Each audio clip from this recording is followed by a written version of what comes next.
नमस्कार दोस्तों, चलिए आज हम लोग प्रॉफिट और लॉस वाले चैप्टर को सीखेंगे और समझेंगे इसके फॉर्मूला को, कुछ एग्जाम्पल को। जैसा आपको पता होगा कि कोई भी कॉम्पिटिटिव एग्जाम जो होता है उसमें प्रॉफिट लॉस पूछा जाता है, ठीक है। इससे एक आध क्वेश्चन पूछ ही लिया जाता है और ये बहुत अच्छा चैप्टर है जो कि पूरा कंसेप्ट और ट्रिक से भी ये चैप्टर सॉल्व किया जाता है। तो हम लोग सबसे पहले समझते हैं क्रय मूल्य, विक्रय मूल्य और अंकित मूल्य को। जब कोई वस्तु किसी प्राइस से खरीद के लाया जाता है उसे कहा जाता है क्रय मूल्य, और जिस प्राइस पे कोई वस्तु को बेचा जाता है उसे कहा जाता है विक्रय मूल्य। क्योंकि क्रय मूल्य को हम लोग कॉस्ट प्राइस से रिप्रेजेंट करेंगे यानी कॉस्ट प्राइस, और विक्रय मूल्य को हम लोग सेलिंग प्राइस यानी एसपी से रिप्रेजेंट करेंगे। और कोई भी वस्तु हो उसके ऊपर एक प्राइस लिखा होता है, उसी प्राइस को हम लोग कहते हैं अंकित मूल्य यानी एमपी कहा जाता है। इतना तो क्लियर होगा। इसके अलावा इससे कुछ फॉर्मूला बनता है, हम लोग फॉर्मूला को पहले देख लेते हैं। जब कभी भी आपका सेलिंग प्राइस यानी विक्रय मूल्य बड़ा हो किससे, क्रय मूल्य यानी सीपी से। जब कभी भी विक्रय मूल्य यानी एसपी आपका बड़ा हो किससे, सीपी से, तो इस केस में हमेशा प्रॉफिट होता है। हमेशा क्या होता है, प्रॉफिट होता है। अब प्रॉफिट काउंट करने के लिए जो फॉर्मूला होता है वो होता है एसपी माइनस सीपी यानी विक्रय मूल्य घटाओ क्रय मूल्य। ये तो हो गया प्रॉफिट का। अब प्रॉफिट परसेंट का भी एक फॉर्मूला होता है, यानी आपको प्रॉफिट का प्रतिशत निकालना हो तो इसका फॉर्मूला होता है प्रॉफिट, यानी आपको कितना का प्रॉफिट होता है उसको लिखना है ऊपर प्रॉफिट, अब बटा में आपको लिख देना है सीपी। हमेशा ये सीपी पे काउंट होगा और गुना 100। ये प्रॉफिट प्रतिशत निकालने का फॉर्मूला होता है। इसके अलावा आपका अगर मान लिया जाए सीपी का मूल्य अधिक हो और एसपी का मूल्य कम हो, यानी कोई वस्तु को आपने अधिक मूल्य पे खरीदा और उससे कम मूल्य पर बेचा, यानी जिस मूल्य पे खरीदा उससे कम में बेचा, तो उस केस में हम लोग का हमेशा लॉस होता है।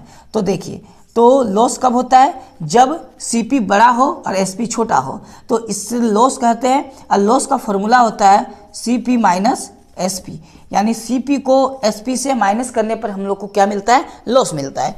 तो अब लॉस प्रतिशत निकालने का भी फॉर्मूला होता है लॉस प्रतिशत इक्वल टू, आपको लिखना क्या है यहाँ, लॉस बटा सीपी। हमेशा सीपी पर काउंट होता है और गुना में कितना होगा, 100। ये लॉस का फॉर्मूला हो गया, ये प्रॉफिट का फॉर्मूला हो गया। प्रॉफिट कब होगा, जब एसपी सीपी से बड़ा हो, और लॉस कब होगा, जब सीपी एसपी से क्या हो, बड़ा। तो अगर मान लिया जाए आपने कोई वस्तु को 100 रुपये में खरीदा और उसे 80 रुपये में बेचा, तो आपने खरीदा तो अधिक मूल्य पे है बट बेचा उसे कम मूल्य पे है, तो उस केस में हम लोग बोलेंगे क्या हो गया, लॉस हो गया। लेकिन आपने किसी वस्तु को 100 रुपये में खरीदा और 110 रुपये में बेचा, तो हम लोग बोलेंगे उसमें हम लोगों का क्या हो गया, प्रॉफिट हो गया। तो अगर 100 रुपये में खरीद के 110 में बेचा जाए तो 10 रुपये का प्रॉफिट हुआ। अगर मान लिया जाए 100 में कोई वस्तु को हम लोगों ने खरीदा और 80 रुपये में बेचा, तो 20 रुपये का क्या हो गया, लॉस हो गया। तो इसी तरह प्रॉफिट और लॉस निकालना है, उसका ये फॉर्मूला है। ये हम लोग का कुछ प्रॉफिट लॉस का फॉर्मूला है। इसके अलावा एक और फॉर्मूला इसमें आता है डिस्काउंट के नाम पे। डिस्काउंट का मतलब क्या होता है, छूट यानी बट्टा। तो डिस्काउंट कैसे निकलता है, तो डिस्काउंट देखिए कैसे निकलता है ना, हम लोग को निकालना क्या है, डिस्काउंट। तो डिस्काउंट का मतलब क्या होता है, छूट यानी बट्टा, जिसे हम लोग क्या बोलते हैं, बट्टा।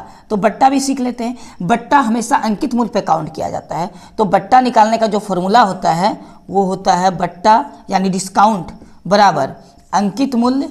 अंकित मूल्य का मतलब जो उसके ऊपर प्राइस लिखा गया है, ठीक है। अंकित मूल्य में से आपको माइनस करना होता है किसको, विक्रय मूल्य को। तो विक्रय मूल्य को आपको माइनस करना है, विक्रय मूल्य।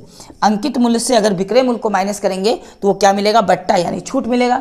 अब अगर आपको डिस्काउंट का परसेंट निकालना है, बट्टा माने क्या होता है, डिस्काउंट। तो डिस्काउंट का प्रतिशत अगर निकालना हो तो आपको लिखना है कितना का आपको बट्टा दिया गया, यानी ऊपर में लिखना है आपको डिस्काउंट बटा एमपी। तो इसको हम लोग किस पे काउंट करते हैं, एमपी पर, गुना 100। तो ये डिस्काउंट प्रतिशत निकालने का फॉर्मूला हो गया डिस्काउंट बटा एमपी मल्टीप्लाई बाय 100। इससे डिस्काउंट परसेंट आपको मिल जाएगा। लेकिन सबसे ज़्यादा यूजफुल आपको ये फॉर्मूला दोनों होने वाला है, ये भी कभी कभी पूछ लिया जाता है। तो ये प्रॉफिट लॉस का कुछ फॉर्मूला है, आपको पहले इसको याद रखना है। उसके बाद हम लोग सवाल को सॉल्व करेंगे, प्रॉफिट लॉस का जितना भी सवाल है सारे को सॉल्व करेंगे, बिल्कुल ट्रिक से सॉल्व करेंगे और कंसेप्ट के साथ सॉल्व करेंगे।